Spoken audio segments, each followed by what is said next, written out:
이제 여름 이게 다 끝나는가 보다 이렇게 싶었는데 드레인 파이프가 터지면서 드레인 공사도 이제 좀 해야 되는 그런 상황이 됐습니다. 사실 이런 일 외에도 교회 일은 끝이 없습니다. 계속해서 시작되고 끝나고 또 시작되는 일이 교회의 일이라 할 수 있습니다. 그런데 정작 우리 교회 성도님들은 교회가 어떻게 움직이고 있다는 것을 잘 알지 못하고 있는 경우가 많습니다. 그러니까 누가 성경 공부를 하는지, 누가 기도 모임을 하는지, 성가 연습은 언제 하는지, 찬양팀은 언제 모이는지, 우리 학생들은 언제 모이고 어떤 모임을 가지는지, 또 어느 부서에서 무슨 일을 어떻게 행하는지 이렇게 잘 모르고 있습니다. 물론 우리 모든 성도가 모든 일들을 다 알고 있어야만 하는 것은 아닙니다. 그러나 우리 교회의 한 부분에서 수고하고 헌신하는 많은 분들이 계신다는 것을 기억하고 또 기도하며 협력해야 할 것입니다. 내가 하고 있지 않아도 다른 누군가가 열심히 사역하고 있기 때문에 교회가 운영되고 세워지고 있다고 하는 것, 내가 모른다고 해서, 내가 참여하지 않는다고 해서 아무도 이런 일을 하고 있지 않다라고 생각을 하면 안 됩니다. 그래서 우린 다 열심히 일을 하고 있습니다. 여러분은 하나님께서 일하시는 하나님이시라는 사실을 알고 계십니까? 내가 쉬고 있을 동안에도, 내가 낙심해서 손을 놓고 있을 때도, 내가 자고 있을 때에도, 내가 어쩔 줄 몰라서 방황하고 있을 때에도 하나님은 계속해서 우리를 위해 일하고 계십니다.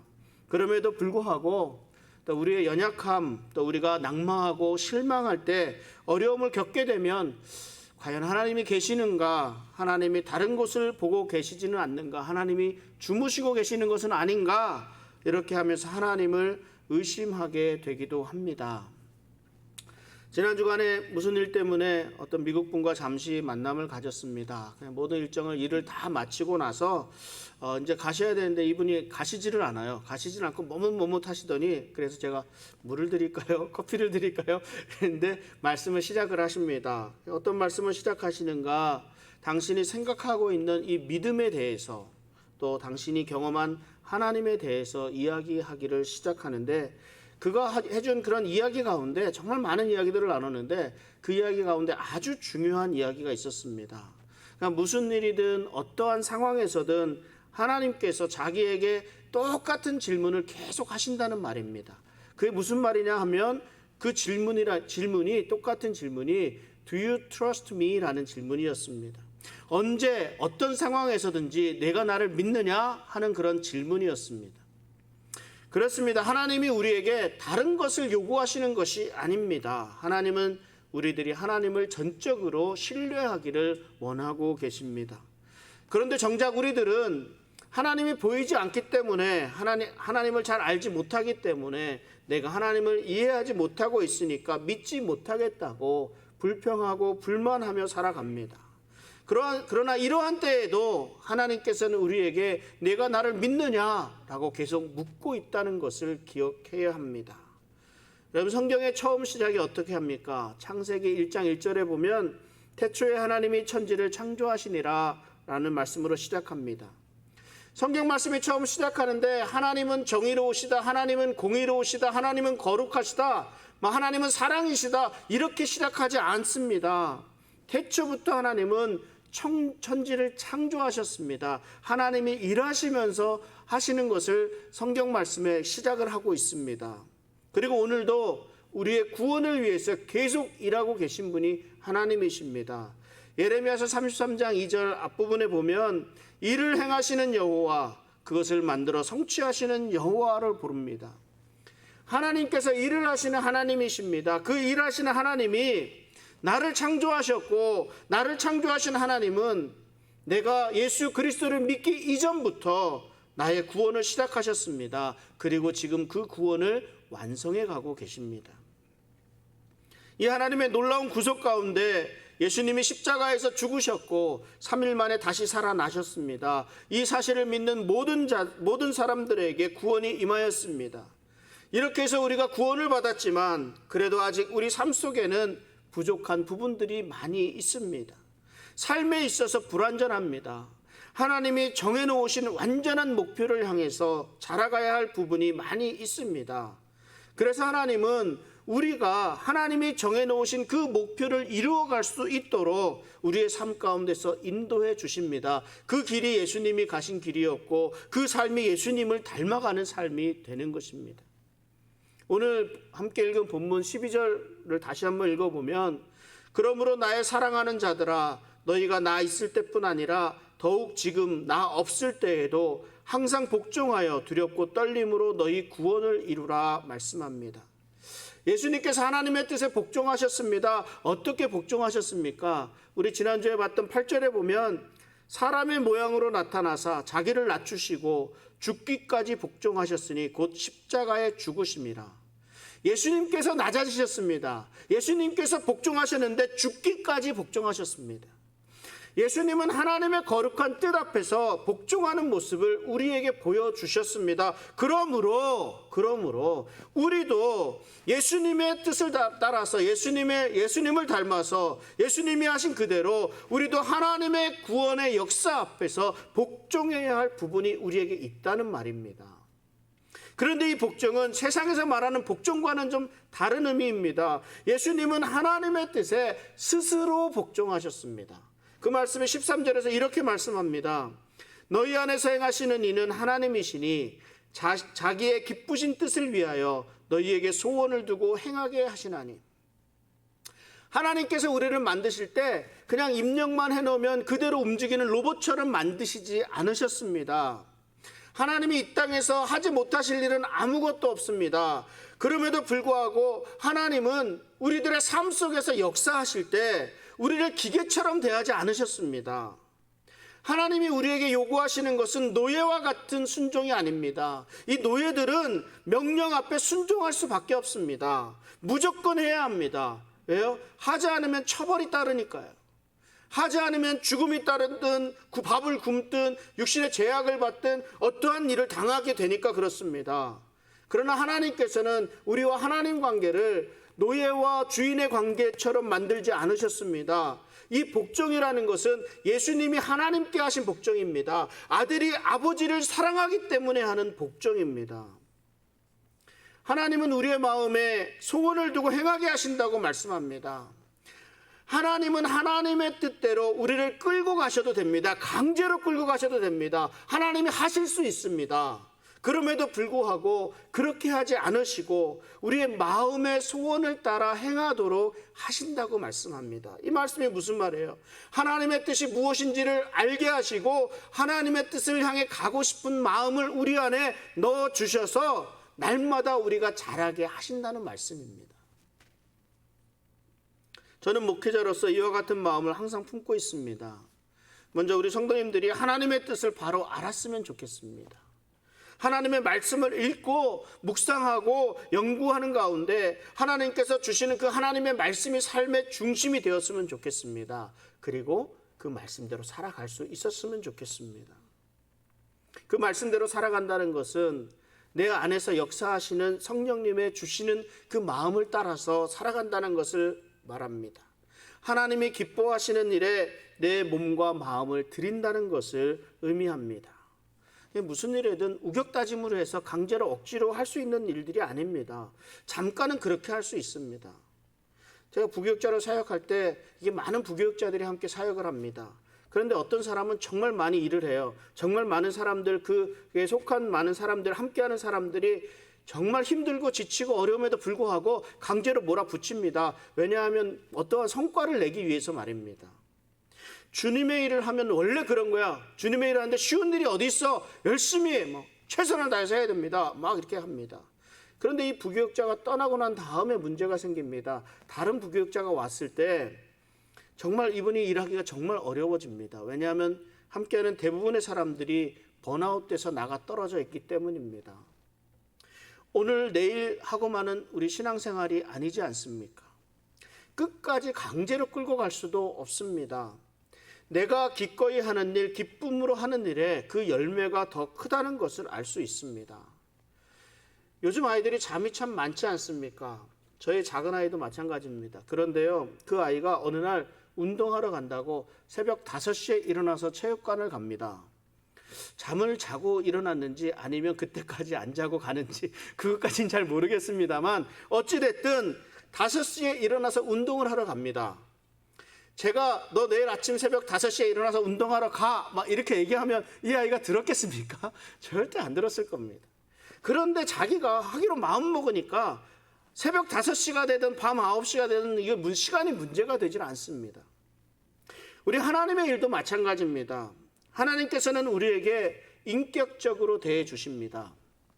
정말 급하지 않으시면요, 강제로 무엇인가를 하지 않으십니다. 물론 하나님이 정말 급하다고 생각할 때는 우리 다리를 부러뜨리고 팔을 부러뜨려서라도 강제로 데려다가 주저앉히기도 하십니다. 그러나 대부분은요, 반드시 우리의 자의적인 판단을 통해서 결정하고 따르도록 하십니다.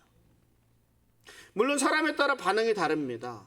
어떤 분들은요, 목사님 강제로라도 그 하나님 일 할 수 있도록 해달라는 그런 분도 계십니다. 그냥 억지로 일을 하게 되면, 그냥 억지로라도 일을 하게 되면 주님의 일 하다 보면 은혜도 받고 믿음도 더 잘할 수 있지 않겠느냐, 이렇게 생각하기도 합니다.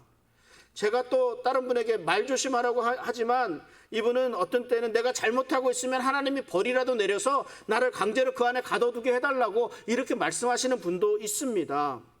그런데 하나님께서 그렇게 하지 않으시거든요. 하나님께서는 참아주십니다. 그러니까 어떤 때에는 하나님께서 참아주시고 아무 그런 표현을 안 해주시니까 하나님이 안 계신 것처럼 느끼는 것 같습니다. 내가 힘이 들고 내가 지쳐있는 때에 내 손을 잡아 일으켜 주시기를 기다리고 있는데 언제쯤 하나님 손 내미실까? 언제쯤 나를 일으켜 주실까? 언제쯤 나를 위로해 주실까? 막 이러고 있을 때 하나님이 보이질 않습니다. 오시질 않는 것 같습니다. 그러면 하나님이 나를 싫어하시는가? 하나님이 나를 외면하고 계시진 않는가? 실망하고 낙심하기도 합니다.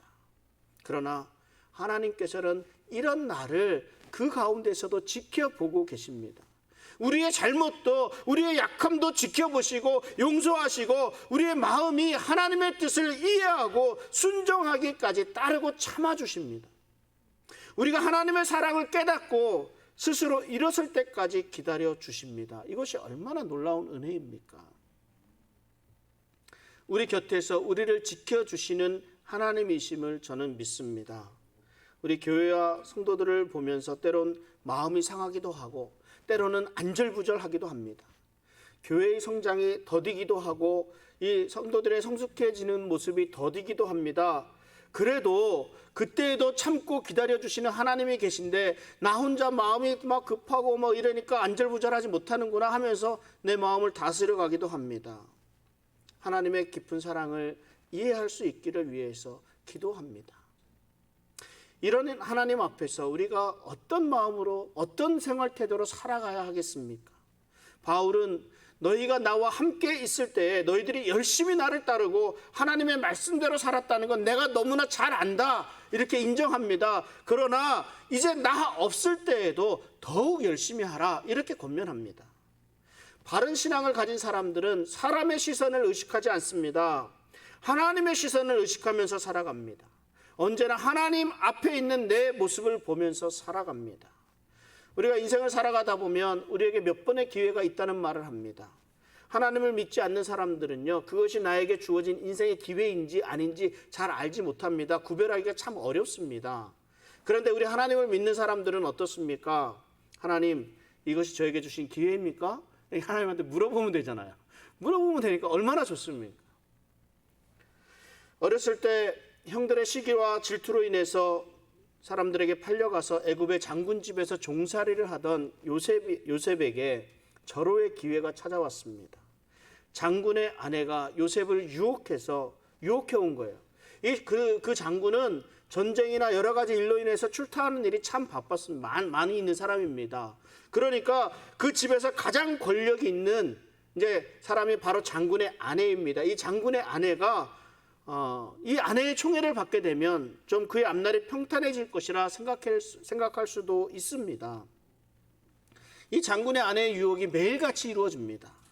어느 날 하루는 장군의 아내가 주변의 모든 사람들을 다 물리치고 요셉을 유혹하였습니다. 장군의 아내가 이제 나와 동침하자 하면서 요셉을 유혹하고 요셉의 옷자락을 잡고 붙듭니다.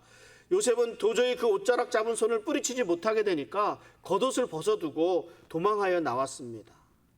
요셉의 마음은 확실하게 정해져 있었습니다. 내가 어찌 이 큰 악을 행하여 하나님께 죄를 지으리까.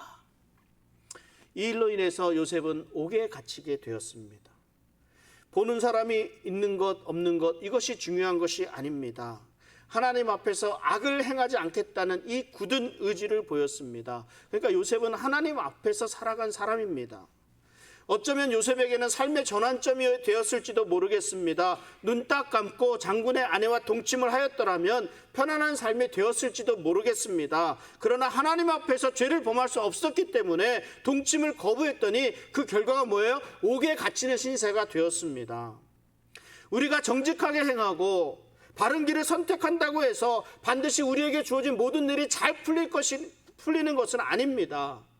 옥에 갇히기도 하고 손해를 보기도 하고 내가 해를 입기도 합니다. 그런데 우리가 알아야 될 것은 이것은 잠시의 일이라는 겁니다. 결국은 하나님께서 높여주십니다. 하나님 앞에서 정직하게 행한 사람에게 하나님이 그 길을 열어주십니다. 우리가 왜 실망합니까?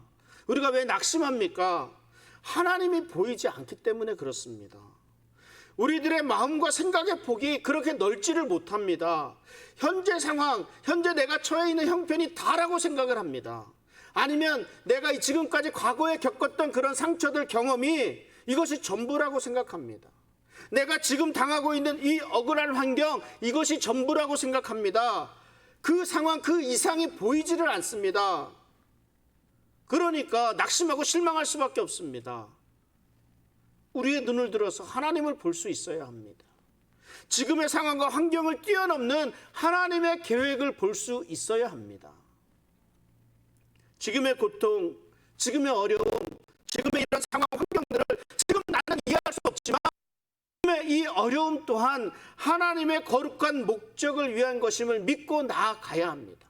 하나님께서 나를 위해서 행하고 계시는 과정 중에 하나라고 하는 그 믿음이 있어야 합니다. 하나님은 이사야 선지자를 통해서 땅 끝의 모든 백성아 여호와를 앙망하라 그리하면 구원을 얻으리라 이렇게 말씀하십니다. 세상 살아가는 것 너무 힘들고 어렵습니다. 피곤합니다. 그 어두운 세상에서 어떻게 이 어두움을 이겨낼 수 있겠습니까? 우리가 하나님을 보고 있지 않으면 아무것도 할 수 없습니다. 우리의 눈은 하나님을 향해 있어야 합니다. 우리가 하나님 앞에서 살아가지 않으면 아무런 소망이 없습니다. 믿음의 주여 온전하게 하시는 예수 그리스도를 바라보아야 합니다. 이 바울은 빌립보 성도들에게 구원을 이루라 말씀합니다. 이 구원을 이루라는 말씀이 무슨 말씀입니까? 무엇을 의미하는 것이겠습니까? 노력하라는 말입니다. 최선을 다해서 살아가라는 말입니다. 많은 사람들이 착각하는 것이 있습니다. 하나님께서 나를 구원해 주셨으니까 나는 이제 아무것도 안 해도 된다, 이러한 생각입니다. 그렇지 않습니다. 하나님께서는 지금도 우리 안에서 우리의 삶 속에서 우리의 구원을 계속 이루어 가십니다. 그런데 어렸을 때부터 우리가 받아온 교육이 무엇입니까? 하나님이 우리를 선택하셨고 우리는 택함을 받았습니다. 하나님이 우리를 구원해 주셨습니다. 또한 하나님께서는 나의 구원에 잡은 손을 절대 놓지 않습니다. 우리의 구원이 사라지지 않습니다. 우리의 믿음을 더 확실히 하고 더욱 신앙생활 잘하라고 주신 말씀입니다. 그런데 이 말씀을 오히려 우리들은 그리스도인으로서의 책임을 회피하려는 방편으로 사용하고 있습니다.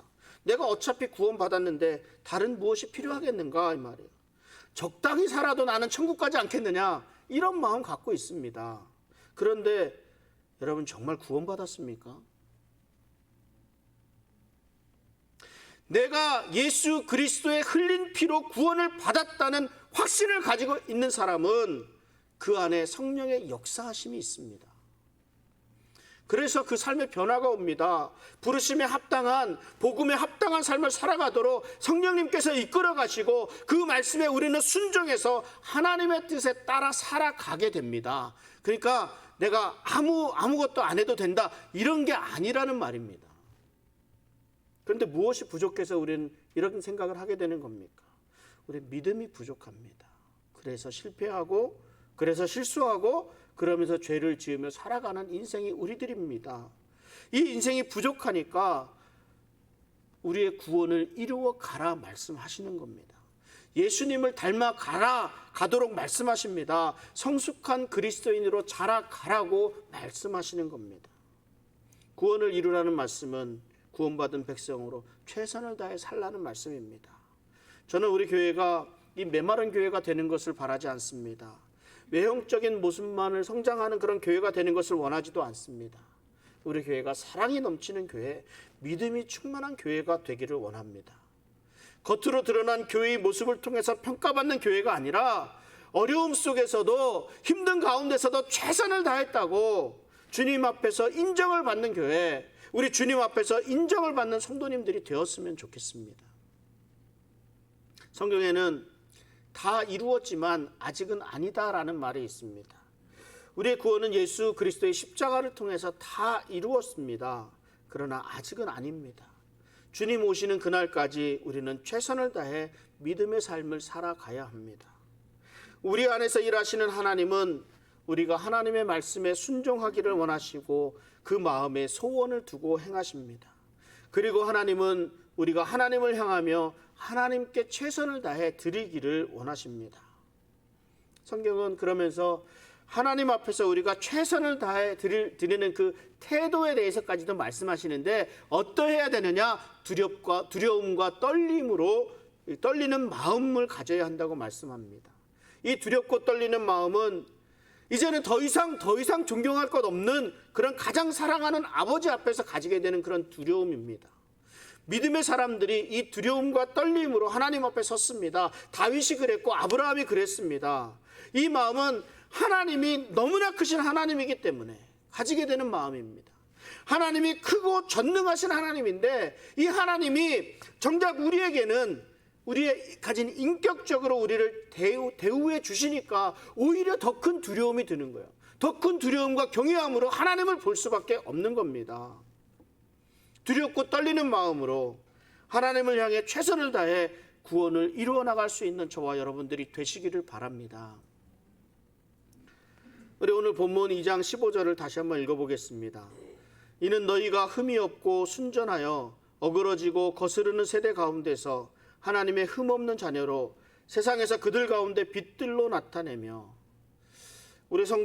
예수님은 우리 성도를 소금과 빛의 삶을 살아야 할 것을 말씀하셨습니다. 바울이 빌립보 성도들에게 빛된 삶을 살아가야 할 것을 말씀하고 있습니다. 빛된 삶이 어떻게 사는 것입니까? 바울은 흠이 없고 순전한 삶이라고 말씀합니다. 겉으로 보면 번지르르한 것도 속으로 자세히 보면 엉망인 것들이 얼마나 많이 있습니까? 이 땅을 살아가면서 흠없이 살아가는 사람이 얼마나 되겠습니까? 그러나 이 거스르는 세대에 흠없는 하나님의 자녀로 세상에 빛이 되라고 말씀합니다. 이러한 사람들이 있었습니다. 성경에서는 찾아볼 수 있는데 바로 다니엘이라는 인물입니다. 다니엘서 6장 4절에 보면 이렇게 말씀합니다. 이에 총리들과 고관들이 국사에 대하여 다니엘을 고발할 근거를 찾고자 하였으나 아무 근거 아무 허물도 찾지 못하였으니 이는 그가 충성되어 아무 그릇됨도 없고 아무 허물도 없음이었더라. 다니엘의 원수들이 다니엘을 책잡으려고 엄청 아무리 찾아보아도 책잡을 만한 일이 아무것도 없다는 말입니다. 그래서 계책을 하나 세웁니다. 도저히 흠과 허물을 찾을 수 없으니까 왕의 그런 자존심을 자극하기로 합니다. 왕의 자존심. 그래서 이 나라가 왕의 나라 아닙니까? 왕에게만 경배하고 왕에게만 감사하도록 해야 합니다. 그렇지 않은 자들을 사자굴에 넣도록 하겠다라는 이런 조서를 만들어서 공포하도록 합니다. 다니엘은 왕의 조서의 내용도 알았고 사자굴에 던져질 것도 알았습니다. 그러나 다니엘은 정해진 시간에 예루살렘을 향하여 엎드려 하나님께 기도합니다. 이 일로 인해서 다니엘이 사자굴에 던져지게 됩니다. 그런데 이 성경은요, 이때 일어난 일들을 아주 재미있는 사실을 알려주고 있습니다. 이 다니엘은 왕의 가장 신임하는 신하였습니다. 충성된 신하였습니다. 그런데 어떡합니까? 이미 왕의 인장을 찍어서 공포한 조서이기 때문에 왕으로서도 어쩔 수가 없었습니다. 해가 질 때까지 다니면서 다니엘을 구하려고 애를 썼습니다. 그런데 어쩔 수 없이 다니엘을 사자굴에 던져 넣을 수밖에 없었습니다. 그리고 던져 넣으면서 이 안타까운 마음을 가지고 너희 하나님이, 내가 믿는 하나님이 구원해 주실 것이라 이렇게 구하였습니다. 그 이후의 이야기가 다니엘서 6장 18절 19절인데 이렇습니다. 왕이 궁에 돌아가서는 밤이 새도록 금식하고 그 앞에 오락을 그치고 잠자기를 마다하니라. 이튿날에 왕이 새벽에 일어나 급히 사자굴로 가서 자기가 아끼는 신하를 어쩔 수 없이 사자굴에 넣었지만 그를 위하는 왕의 마음이 느껴지지 않습니까? 밤새 전전긍긍하고 있었다는 말입니다. 아침이 되어서 왕이 다니엘을 던진 사자굴에 가서 확인을 합니다. 사자굴을 향해 소리칩니다. 과연 내가 믿는 하나님이 너를 구원하였느냐? 이때 다니엘이 왕에게 인사를 합니다. 하나님이 사자의 입을 봉하셔서 내가 몸이 하나도 상하지 아니하였다고 말을 합니다. 다니엘은 편안하게 밤을 보내었습니다. 왕은 이 다니엘이 무사한 것이 그가 하나님을 믿었기 때문이라고 공포합니다. 참 이 어지러운 세상에서 어그러진 세상이기에요. 바른 것은 참으로 능력을 발휘합니다. 세상이 어둡기 때문에 우리의 작은 빛은 더욱 세상을 밝힐 수 있습니다. 하나님 앞에서 순전하고 흠없는 모습으로 하나님 앞에서 세상의 빛으로 비칠 수 있는 우리의 성도의 삶들이 되시기를 바랍니다. 또한 빌립보서 2장 16절을 보면 생명의 말씀을 밝혀 나의 다름질이 헛되지 아니하고 수고도 헛되지 아니하므로 그리스도의 날에 내가 자랑할 것이 있게 하려 함이라 말씀합니다. 이 바울이 자랑할 것이 무엇입니까? 바울이 마지막 날에 그리스도의 날에 주님 앞에서 무엇을 자랑한다고 말하고 있습니까? 이 땅에서 원망과 시비가 없고 흠없이 순전히 살면서 살아계신 주의 생명의 말씀을 증거하는 일이었습니다. 이 일을 자기의 전생애를 쏟아 부어도 아깝지 않다고 한 귀한 보배처럼 여긴 사람이 바울입니다. 여러분, 이 복음 전하는 일은요, 누구에게나 큰 기쁨을 줍니다. 복음은 복음을 전하는 사람도 기쁘고 복음을 받는 사람도 기쁩니다. 그리고 그 또 복음을 받은 사람이 변화되어서 또 참 그 새롭게 살아가는 모습을 지켜보는 그 옆에 사람들도 얼마나 기쁜 일입니까? 말씀을 정리합니다. 하나님 앞에서 두렵고 떨리는 마음으로 설 수 있어야 합니다. 예수님은 하나님의 말씀에 두렵고 떨리는 마음으로 복종하셨습니다. 그러므로 우리도 아버지를 섬기는 사랑하는 아버지에게 두렵고 떨리는 마음으로 서는 그 마음으로 우리 또한 두렵고 떨리는 마음으로 하나님 앞에 서서 하나님의 말씀에 순종할 수 있어야 합니다. 우리는 하나님 앞에서 살아가는 삶이 되어야 합니다. 보이든 보이지 않든 우리는 하나님에게 우리의 눈을 맞추고 하나님의 뜻을 바로 깨달아야 합니다. 그리고 하나님의 일에 최선을 다해야 합니다. 구원받은 백성인 우리에게 구원을 이루어가는 일이 주어졌습니다. 최선을 다해 하나님이 기뻐하시는 일, 하나님의 말씀에 순종하며 살아가야 할 것입니다. 하나님 앞에서 우리는 빛된 삶을 살아가야 합니다. 이 어그러진 세상 속에서 바른 삶으로 많은 사람들에게 선한 영향력을 끼칠 수 있어야 합니다.